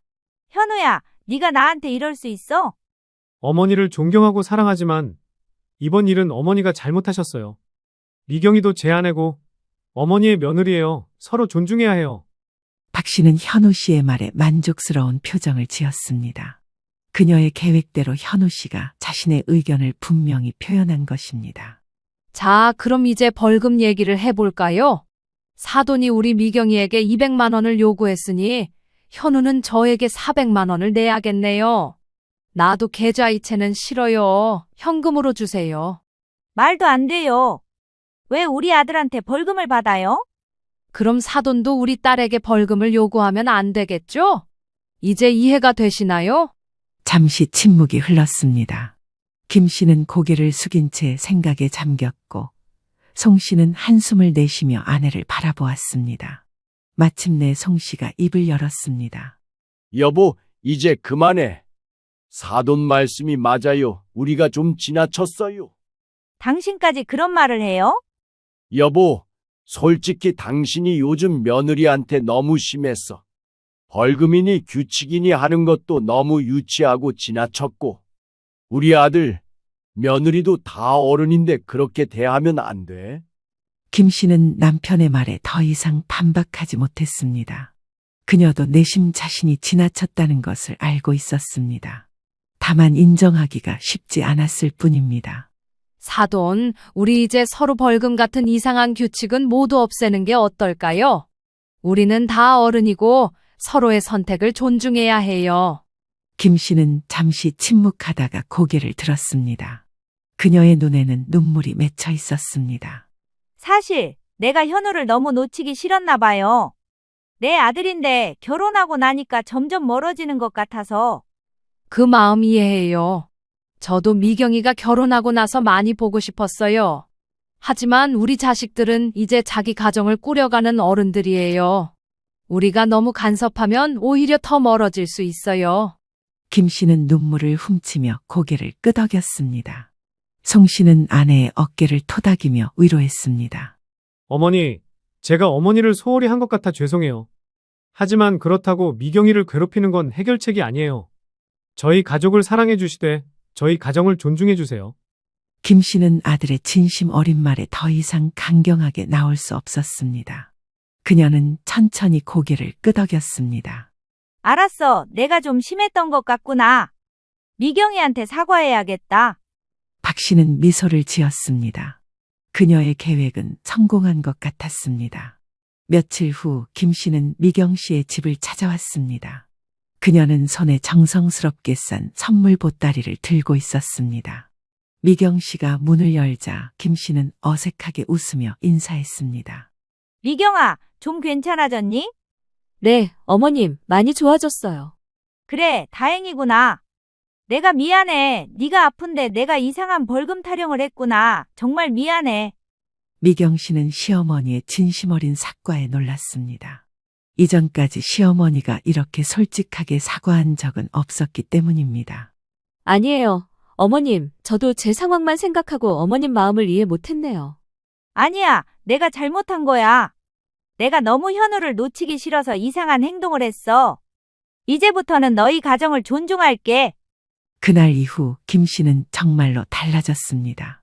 물론 하루아침에 완전히 바뀌지는 않았지만 미경 씨의 집에 자주 찾아오던 습관을 줄이고 방문할 때도 미리 연락을 하는 등 배려하는 모습을 보였습니다. 또한 벌금제도 같은 이상한 규칙도 더 이상 언급하지 않았습니다. 시간이 흘러 미경 씨가 직장에 복귀하게 되었을 때 김 씨는 손주 지호를 봐주겠다고 자진해서 제안했습니다. 하지만 이번에는 강요하지 않고 미경 씨의 결정을 존중하는 태도를 보였습니다. 미경아, 내가 지호 봐줄 수 있어. 물론 네가 원치 않으면 괜찮아. 그냥 제안하는 거야. 정말요? 그럼 주중에 하루만 어머님께서 봐주시면 정말 좋을 것 같아요. 다른 날은 친정어머니와 어린이집을 이용할게요. 그래, 그게 좋겠구나. 지호가 여러 경험을 하는 게 좋을 테니. 미경 씨는 시어머니의 변화에 감사함을 느꼈습니다. 그녀는 이 모든 변화가 친정어머니 박 씨 덕분이라는 것을 알고 있었습니다. 어머니, 정말 감사해요. 시어머님이 많이 달라지셨어요. 사람은 누구나 변할 수 있어. 중요한 건 서로를 이해하고 존중하는 마음이지. 어떻게 시어머님을 설득하셨어요? 400만 원 벌금 얘기가 통했던 거예요? 박 씨는 웃으며 대답했습니다. 그건 그냥 사돈에게 거울을 보여준 거야. 자기가 하는 행동이 얼마나 이상한지 깨닫게 하려고 한 거지. 사실 사돈도 마음은 좋은 사람이야.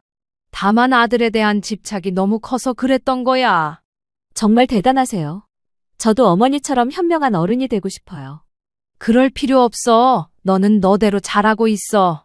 앞으로 지호가 크면 너도 나처럼 자식을 위해 싸울 수 있을 거야. 그렇게 가족들 사이의 갈등은 서서히 해소되었습니다. 미경 씨는 건강을 되찾고 직장과 가정 생활에 충실했으며 박 씨는 딸의 행복한 모습에 만족했습니다. 어느 날 박 씨와 김 씨는 손주 지호의 돌봄을 위해 함께 시간을 보내게 되었습니다. 처음에는 어색했지만 점차 두 사람은 손주를 사랑하는 마음으로 가까워졌습니다. 사돈, 그때는 정말 미안했어요. 내가 너무 심했죠? 이제 다 지난 일이에요. 중요한 건 우리 모두가 서로를 이해하게 된 거죠. 그래도 사돈이 그렇게 당당하게 나오지 않았으면 나는 아직도 이상한 규칙에 집착하고 있었을 거예요. 고마워요. 우리는 다 어른이잖아요. 어른답게 서로 존중하며 살아가는 게 중요한 거죠. 두 사람은 손주를 바라보며 미소 지었습니다. 가족 간의 갈등은 때로 아프지만 그것을 현명하게 해결할 때 더 단단한 관계가 만들어진다는 것을 그들은 경험을 통해 배웠습니다. 박 씨는 이 모든 일을 겪으며 생각했습니다. 나이가 들어도 배움은 끝이 없구나. 73년을 살았어도 여전히 새로운 지혜를 얻게 되는구나. 그리고 그녀는 자신의 당당함이 결국 가족 모두에게 행복을 가져다 주었다는 사실에 조용히 미소 지었습니다. 72세 박정숙 씨는 며느리가 될 뻔했던 그 아이를 처음 집으로 데려온 날을 잊을 수가 없습니다. 그때만 해도 이런 일이 벌어질 줄은 꿈에도 몰랐습니다. 39세 막내 아들 민호가 회사 후배와 결혼하겠다고 했을 때 박 씨는 정말 기뻤습니다. 나이가 들도록 결혼을 하지 않는 아들 때문에 한숨으로 밤을 지새웠기 때문입니다. 그런데 드디어 며느리를 볼 수 있다는 생각에 들떴었습니다. 어머님, 저희 이번에 결혼하면 신혼여행을 유럽으로 한 달 정도 다녀오려고 해요. 처음 만난 날 수정이라는 며느리 후보가 한 말이었습니다. 아이고, 한 달이나? 회사 휴가가 그렇게 길게 나와? 민호 오빠가 휴가를 길게 내기로 했어요. 신혼여행은 평생에 한 번뿐이잖아요. 박 씨는 요즘 젊은 사람들은 생각이 다르구나 싶은 생각이 들었습니다. 그래도 애들이 서로 좋다고 하는데 그게 무슨 상관이냐 싶었습니다. 그리고 결혼식은 강남에 있는 좀 괜찮은 곳에서 하고 싶어요. 제 친구들이 다 그런 데서 해서요. 강남이면 비싸지 않겠어? 괜찮아요. 민호 오빠가 다 알아서 해준다고 했어요. 옆에서 듣고 있던 민호가 어머니를 안심시키듯 말했습니다. 엄마, 제가 다 준비할 테니까 걱정 마세요. 그때만 해도 박 씨는 며느리 후보가 예쁘고 말도 잘한다고 생각했습니다. 민호도 옆에서 만족스러워하는 표정이었고 분위기도 나쁘지 않았습니다. 하지만 시간이 지날수록 뭔가 이상한 부분들이 눈에 띄기 시작했습니다. 특히 결혼 준비 이야기가 나올 때마다 돈과 관련된 말들이 자꾸 나왔습니다. 며칠 후 수정 씨가 다시 집에 왔을 때였습니다. 어머니, 저희 혼수 준비하는데 조금 도움을 받을 수 있을까요? 혼수? 무슨 혼수? 가전제품이랑 가구들이요. 저희 집에서 준비할 게 많아서 부담이 좀 되네요.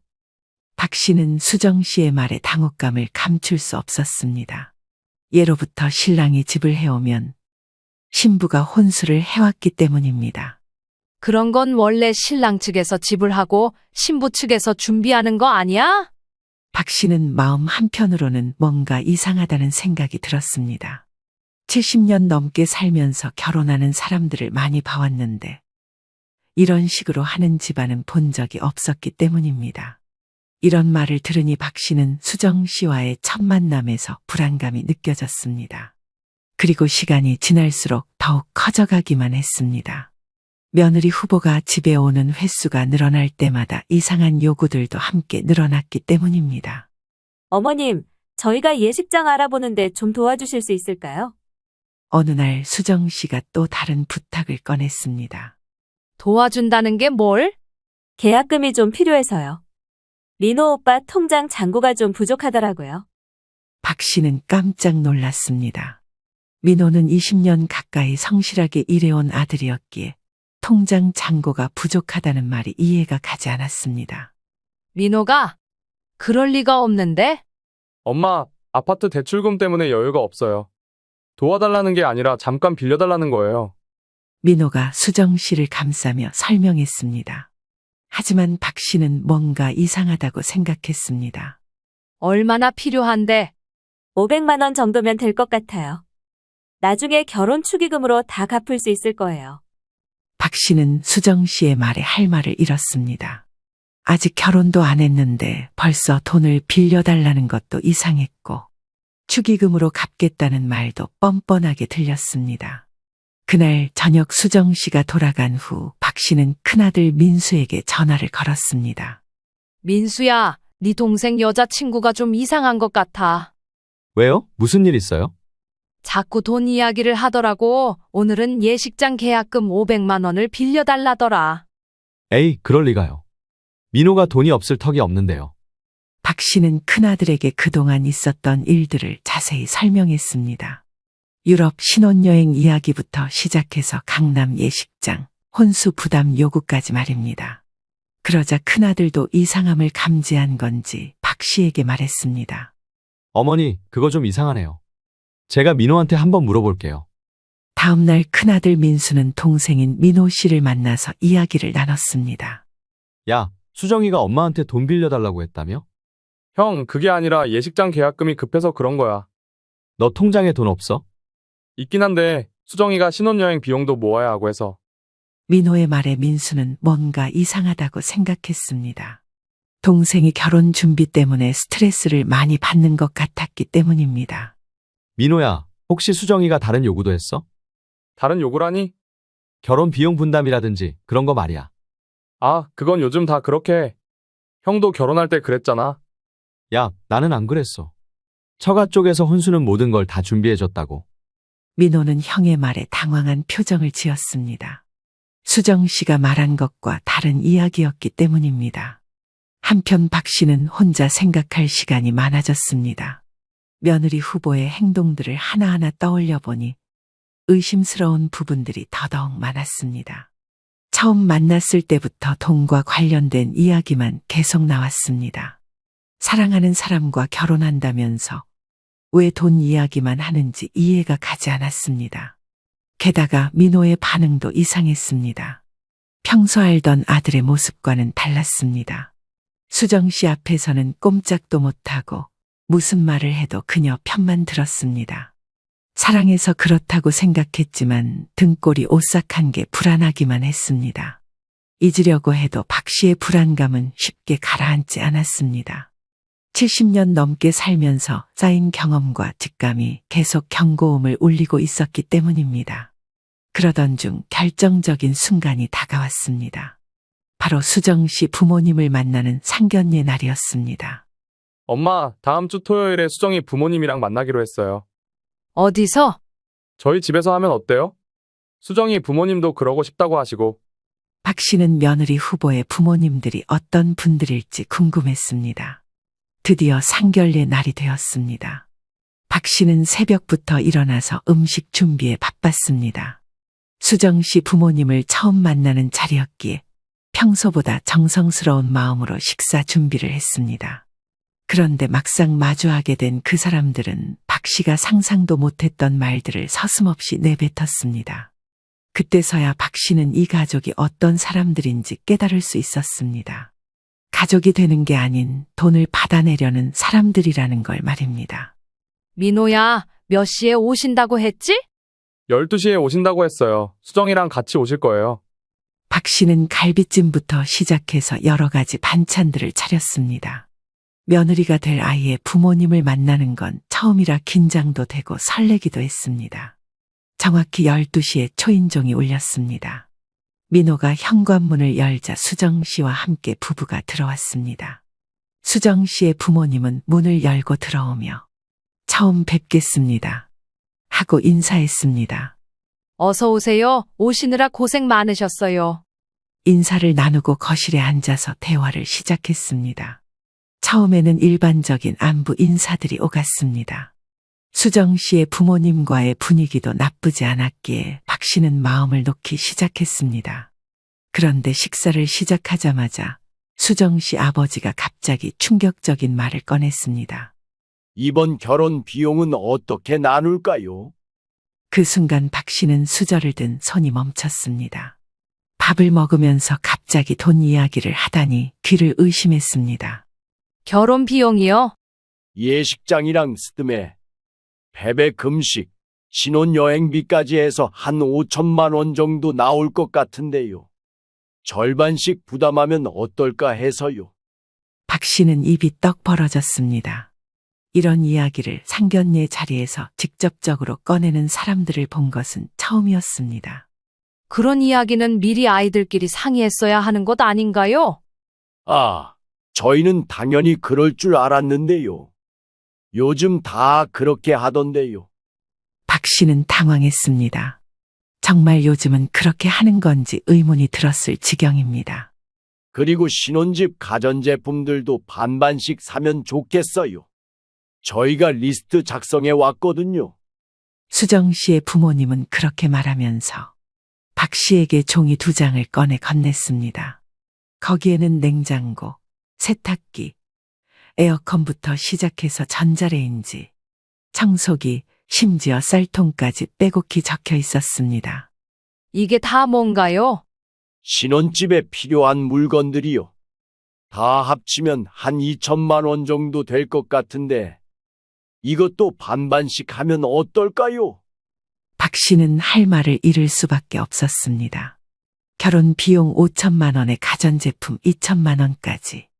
도합 7천만 원 중 절반인 3,500만 원을 내라는 소리였습니다. 엄마, 요즘은 정말 다 이렇게 해요. 민호까지 수정 씨 편을 들자 박 씨는 더욱 당황했습니다.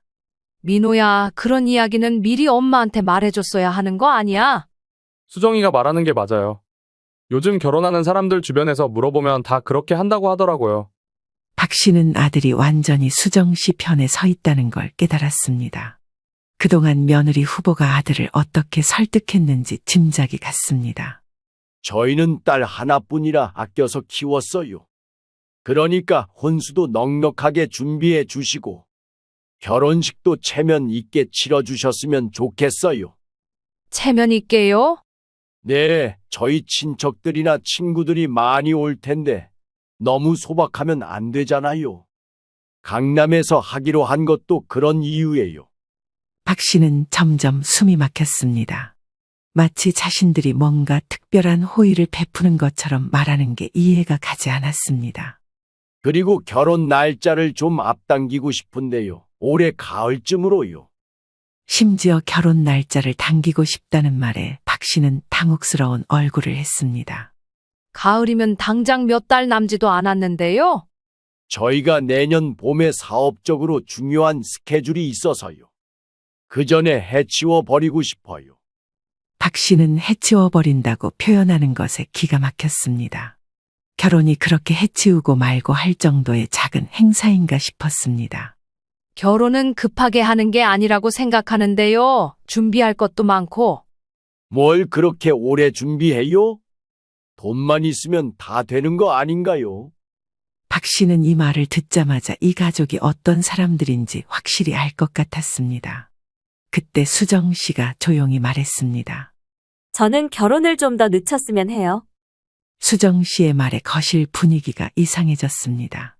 부모들은 빨리 하자고 하는데 당사자인 수정 씨는 늦추자고 말하니 말입니다. 수정아, 갑자기 왜 그래? 아까까지 잘 얘기하고 있었잖아. 생각할 시간이 좀 더 필요해요. 박 씨는 수정 씨의 표정을 유심히 봤습니다.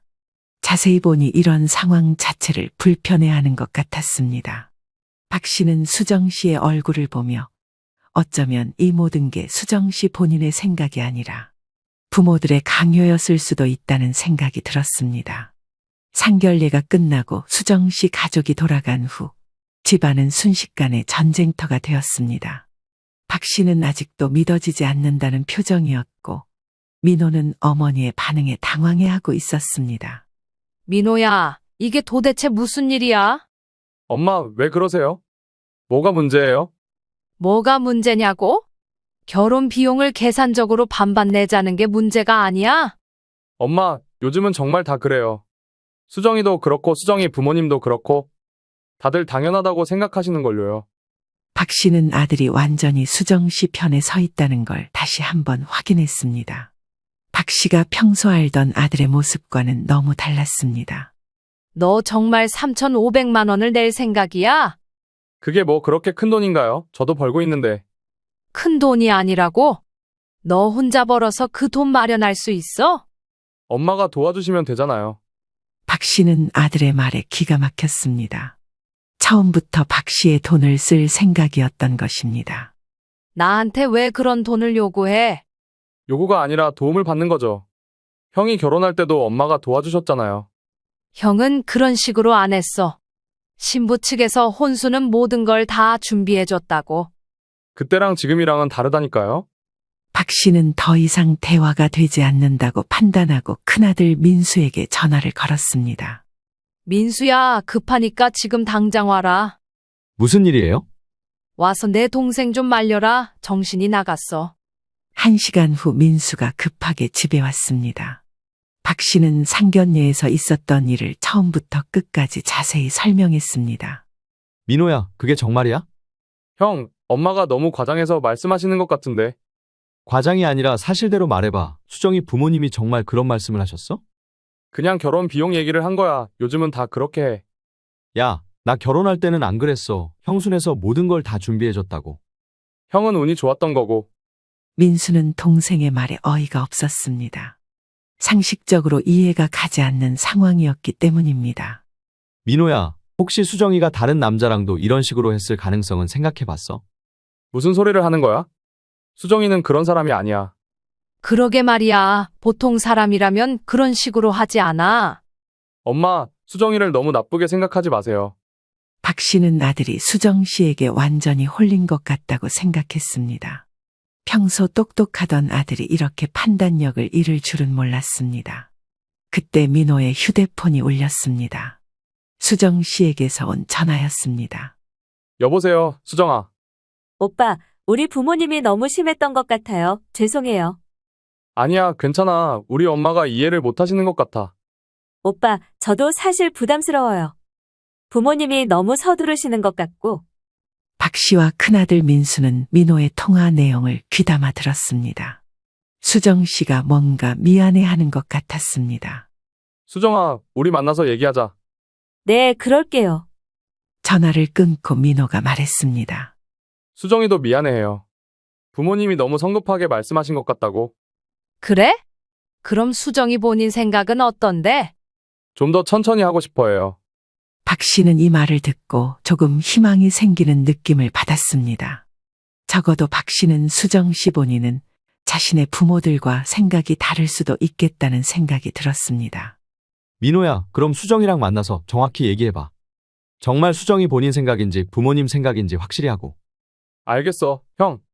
민호야, 결혼은 평생을 함께 살 사람을 정하는 거야. 돈 때문에 결혼하는 게 아니라고. 알아요, 엄마. 하지만 박 씨는 아직도 불안했습니다. 아들이 진짜로 이해했는지 확신이 서지 않았습니다. 그날 밤 박 씨는 잠을 이루지 못했습니다.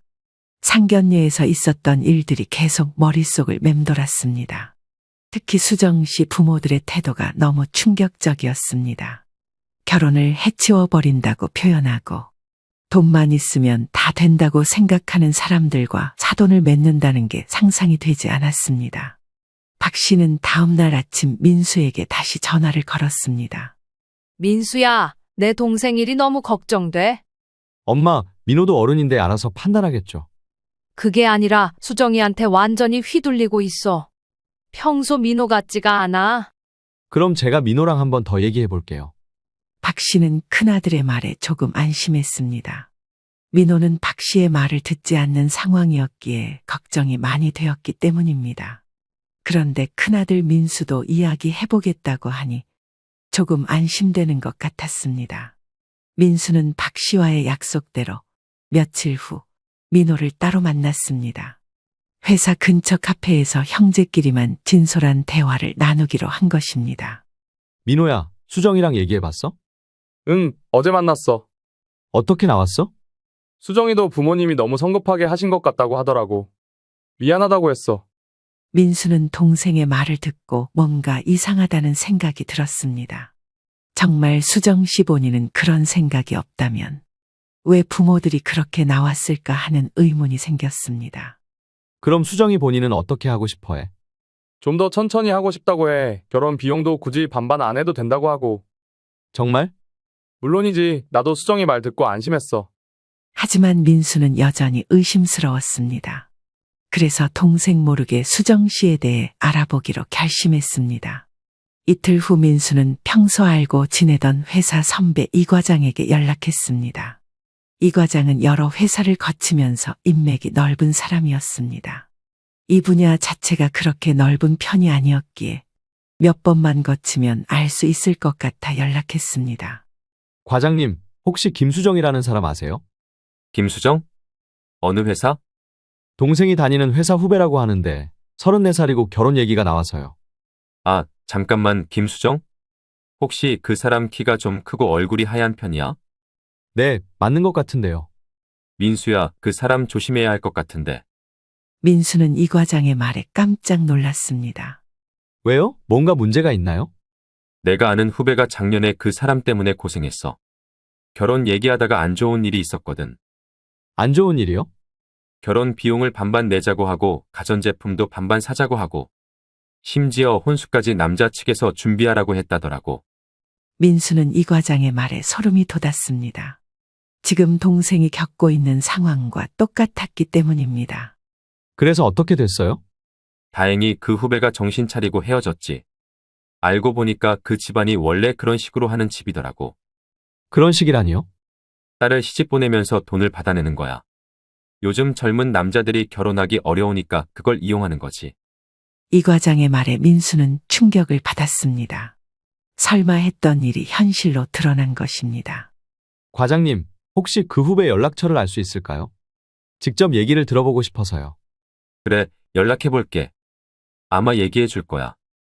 다음 날 민수는 이 과장의 후배와 만났습니다.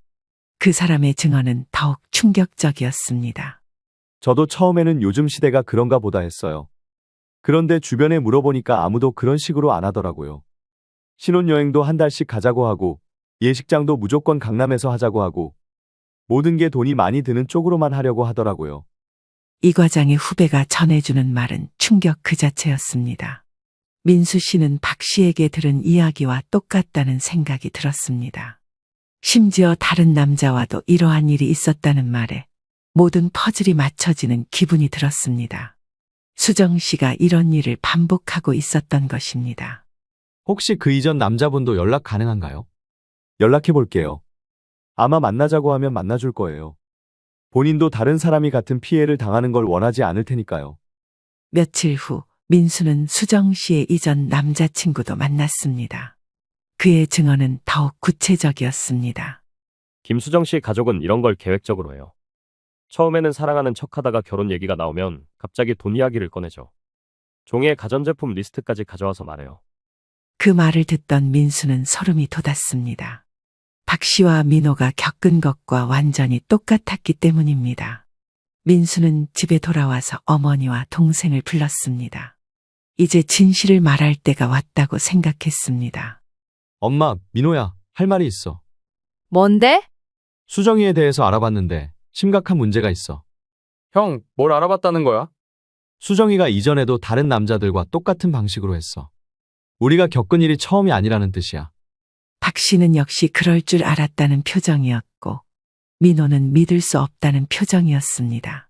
민수가 조사한 내용을 듣고 민호는 완전히 멘붕 상태가 되었습니다. 지금까지 믿어왔던 모든 것이 거짓이었다는 사실을 받아들이기 힘들었기 때문입니다. 형, 그게 정말이야? 확실해? 응, 직접 만나서 얘기 들어봤어. 너랑 똑같은 일을 당한 사람들이야. 하지만 수정이는 미안해한다고 했어. 부모님이 너무 성급하게 하신다고. 민호야, 그것도 다 계획의 일부였던 거야. 처음에는 미안해하는 척하다가 나중에는 본색을 드러낸다고 했잖아. 민호는 민수의 말에 두 손으로 머리를 감싸 쥐었습니다. 1년 넘게 사귀면서 진심으로 사랑했다고 생각했는데 모든 게 거짓이었다니 받아들이기가 힘들었습니다. 그럼 수정이가 나를 사랑한 게 아니라는 얘기야? 민호야, 진짜 사랑한다면 그런 식으로 하겠어? 상견례 자리에서 돈 이야기부터 꺼내겠어? 박 씨는 아들의 상처받은 모습을 보니 마음이 아팠습니다. 하지만 지금이 진실을 직면할 때라고 생각했습니다. 민호야, 엄마가 처음부터 이상하다고 했잖아. 너가 듣지 않았을 뿐이지. 엄마도 너무하세요. 지금 제가 얼마나 힘든지 아시면서. 힘들어도 사실은 사실이야. 지금 깨달은 게 다행이지. 결혼하고 나서 알았으면 어쩔 뻔했어? 민호는 더 이상 반박할 말이 없었습니다. 제 형이 가져온 증거들이 너무 구체적이고 명확했기 때문입니다. 민호야, 이제 어떻게 할 거야? 모르겠어. 머리가 너무 복잡해. 복잡할 게 뭐 있어? 당장 헤어져야지. 그래도 직접 만나서 확인해보고 싶어. 민호는 그날 밤 수정 씨에게 전화를 걸었습니다. 그리고는 내일 만나서 이야기하자고 했습니다. 다음 날 민호와 수정 씨는 카페에서 만났습니다. 민호는 형이 알아낸 사실들을 하나하나 따져 물었습니다. 수정아, 너 이전에도 다른 남자랑 결혼 얘기한 적 있지? 오빠, 그게 무슨 소리예요? 작년에 다른 남자랑 똑같은 방식으로 결혼 준비하다가 헤어진 거 알고 있어. 수정 씨의 얼굴이 순간 굳어졌습니다. 들킬 줄 몰랐던 일이 발각된 것입니다. 누가 그런 말을 했어요? 누가 말했느냐가 중요한 게 아니라 사실이냐가 중요하지. 정말 그런 일이 있었어? 오빠, 그때는 상황이 달랐어요. 어떻게 달랐는데? 그 사람은 저를 진심으로 사랑하지 않았어요. 오빠는 다르잖아요. 민호는 수정 씨의 말에 황당했습니다. 이제 와서 그런 변명을 한다는 게 어이가 없었습니다. 그럼 그 사람한테도 결혼 비용 반반 내자고 했어? 그건 그때 부모님이 그렇게 하라고 하셔서. 부모님이 시켜서? 그럼 이번에도 부모님이 시켜서 한 거야? 수정 씨는 더 이상 변명할 말이 없었습니다. 결국 진실이 드러난 것입니다. 오빠, 제가 설명드릴게요. 설명할 게 뭐가 있어? 다 거짓말이었잖아. 아니에요. 저는 정말 오빠를 사랑해요. 사랑한다면서 왜 우리 가족한테 그런 식으로 했어? 상견례 자리에서 돈 이야기부터 꺼내는 게 사랑이야? 수정 씨는 울기 시작했습니다. 하지만 민호의 마음은 이미 돌아선 상태였습니다. 수정아, 우리 이제 그만하자. 오빠, 제발 한 번만 더 기회를 주세요. 기회를 줘도 달라질 게 없을 것 같아. 너희 가족은 애초에 결혼을 돈으로만 생각하잖아. 아니에요. 저는 다르다고요. 다르다면 처음부터 그런 식으로 하지 말았어야지. 민호 씨는 눈물을 흘리는 수정 씨를 뒤로 한 채 자리에서 일어났습니다. 더 이상 이야기할 게 없다고 생각했기 때문입니다. 수정아, 그동안 고마웠어. 이제 각자 갈 길 가자. 오빠, 진짜 이렇게 끝내실 거예요? 응, 끝이야. 민호는 카페를 나왔습니다.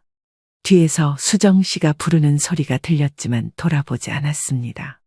집에 돌아온 민호는 박 씨와 민수에게 결과를 알렸습니다. 엄마, 형 헤어졌어요. 잘했어. 그게 맞는 선택이야. 힘들었겠지만 잘 결정했어. 수정이가 인정하더라고요.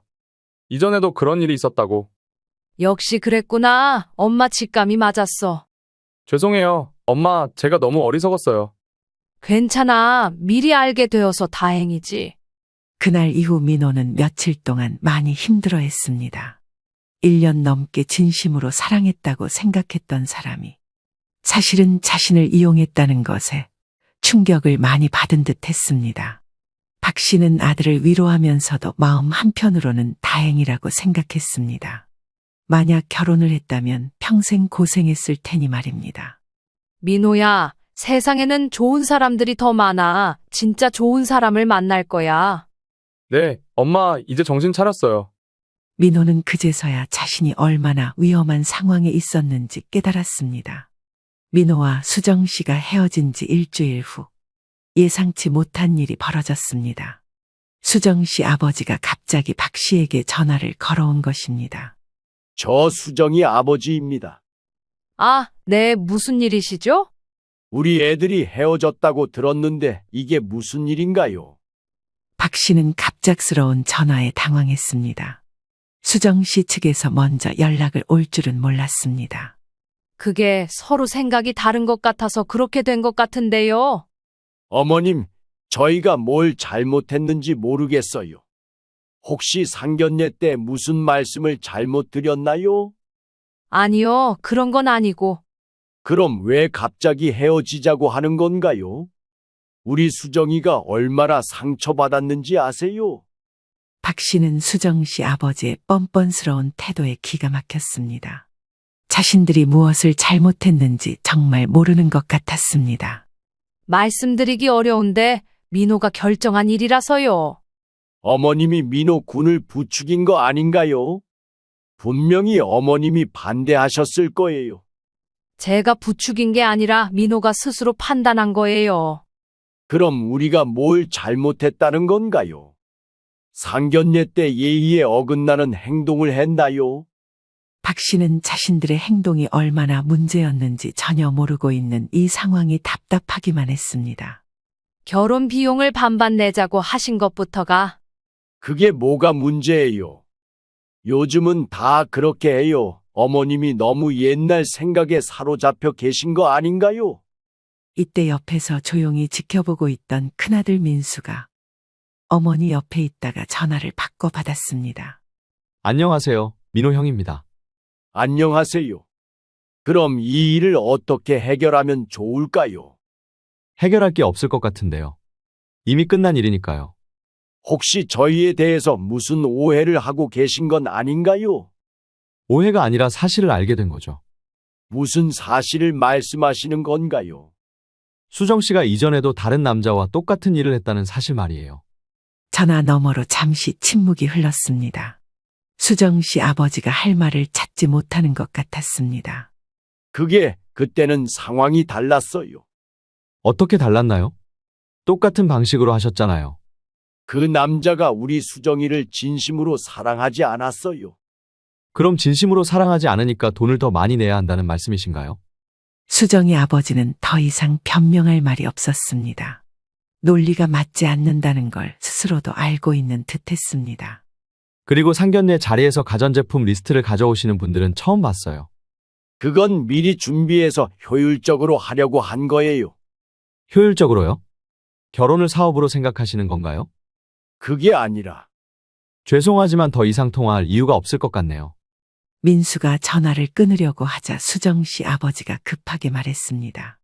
잠깐만요. 그럼 조건을 조정해 볼까요? 조건을 조정한다고요? 결혼 비용도 저희가 더 많이 낼게요. 7대 3 정도로요. 큰아들 민수는 이 말을 듣고 어이가 없었습니다. 아직도 돈 이야기를 하고 있는 걸 보니 말 자체를 이해하지 못하는 것 같은 느낌을 받았습니다. 지금도 돈 이야기를 하고 계시네요. 그럼 어떻게 하면 되나요? 말씀해 보세요. 이미 끝난 일이라고 했잖아요. 우리 수정이가 정말 민호 씨를 사랑해요. 한 번만 더 기회를 주세요.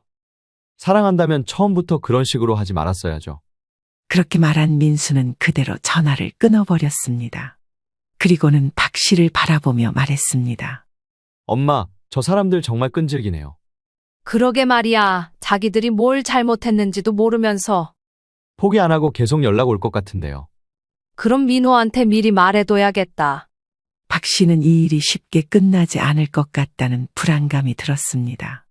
수정 씨 가족의 끈질긴 연락은 한 달 정도 더 계속되었습니다. 하지만 박 씨 가족은 단호하게 거절했고 결국 그들도 포기할 수밖에 없었습니다. 전화가 왔다는 걸 민수로부터 전해들은 민호는 그 일이 있고 나서 한동안 연애에 대해 생각하고 싶지 않다고 했습니다. 사랑하는 사람에게 받은 상처가 그만큼 깊었기 때문입니다. 엄마, 저 당분간 결혼 생각 안 할래요. 그래, 그게 좋겠다. 충분히 마음의 상처를 치유하고 나서 생각해도 늦지 않아. 제가 너무 어리석었어요. 엄마 말씀을 진작 들었어야 했는데. 그런 일을 겪어봐야 사람을 제대로 볼 수 있게 되는 거야. 6개월이 지난 어느 날, 민호가 회사에서 새로운 사람을 만났습니다. 이번에는 다른 부서에서 일하는 31세 여성이었습니다. 엄마, 좋은 사람을 만났어요. 그래? 어떤 사람인데? 이번에는 정말 다른 것 같아요. 돈 이야기는 전혀 안 하고 정말 저 자체를 좋아하는 것 같아요. 박 씨는 아들의 밝아진 표정을 보니 안심이 되었습니다. 그럼 언제 한번 데려와 봐. 다음 주에 데리고 올게요. 아들의 밝은 얼굴에 기분 좋은 한편 걱정되는 부분도 있었습니다. 그런데 이번에 집에 데리고 온 지연이라는 아이는 처음 만났을 때부터 다른 느낌이었습니다. 안녕하세요, 어머님.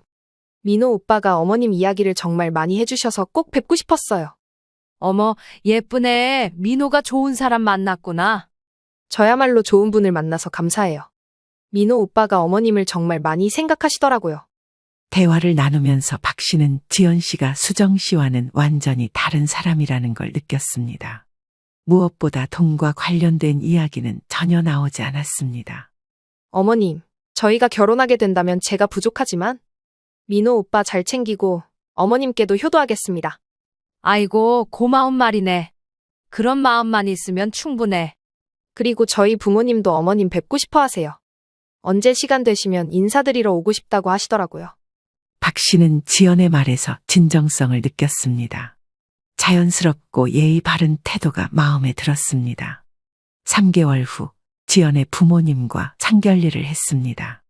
예전에 했던 상견례와 비교하면 이번에는 정말 달랐습니다. 결혼 준비는 모두 할 테니 부담스러워 하지 말라고 연신 말하는 지연 씨의 부모님 모습에 마음이 편해지는 기분이 들었습니다. 박 씨는 이런 차이를 보며 수정 씨 가족이 얼마나 비상식적이었는지 새삼 깨달았습니다. 그렇게 시간이 흘러 결혼식은 정말 아름답게 치러졌습니다. 혼수 비용을 며느리 측에서 부담했고 박 씨는 그저 축복해주기만 하면 되었습니다. 민호야, 이번에는 정말 잘한 것 같아. 네, 엄마, 지연이는 정말 다른 것 같아요. 동생아, 축하해. 이번에야말로 진짜 좋은 사람 만났네. 고마워. 형이 도와주지 않았으면 큰일 날 뻔했어. 결혼 후 지연 씨는 정말 좋은 며느리가 되었습니다. 박 씨를 친어머니처럼 모셨고 시집살이라는 말이 무색할 정도로 가족들과 잘 지냈습니다. 어머님, 오늘 뭐 드시고 싶으세요? 제가 해드릴게요. 아이고, 고마워. 너가 하는 음식이 제일 맛있어. 어머님이 좋아하시니까 저도 기뻐요. 1년 후 지연이 임신 소식을 알렸을 때 박 씨는 정말 기뻤습니다. 어머님, 저희에게 아기가 생겼어요. 어머, 정말? 축하한다. 네, 어머님도 곧 할머니가 되세요. 아이고, 좋아라. 건강하게만 태어나라. 박 씨는 그때 생각했습니다. 만약 민호가 수정 씨와 결혼했다면 이런 행복은 없었을 거라고 말입니다. 엄마, 그때 엄마가 반대해 주셔서 정말 다행이었어요. 다행이지. 지금 생각해도 아찔해. 지연이 보니까 사람이 이렇게 다를 수 있구나 싶어요. 진짜 좋은 사람은 따로 있는 거야. 돈으로 따지는 게 아니라. 어머님, 저도 좋은 가족 만나서 정말 행복해요. 우리도 좋은 며느리 만나서 행복해. 박 씨는 이제 확신이 들었습니다. 부모의 직감과 경험은 정말 중요하다는 걸 말입니다. 그리고 진정한 사랑은 돈으로 계산되는 게 아니라 서로를 위하는 마음에서 나온다는 것을 말입니다. 결혼은 두 사람만의 일이 아닙니다. 두 가족이 하나가 되는 일이었던 만큼 서로를 존중하고 배려하는 마음이 가장 중요합니다. 박 씨는 지금도 민호와 지연 부부가 행복하게 사는 모습을 보며 미소를 지었습니다.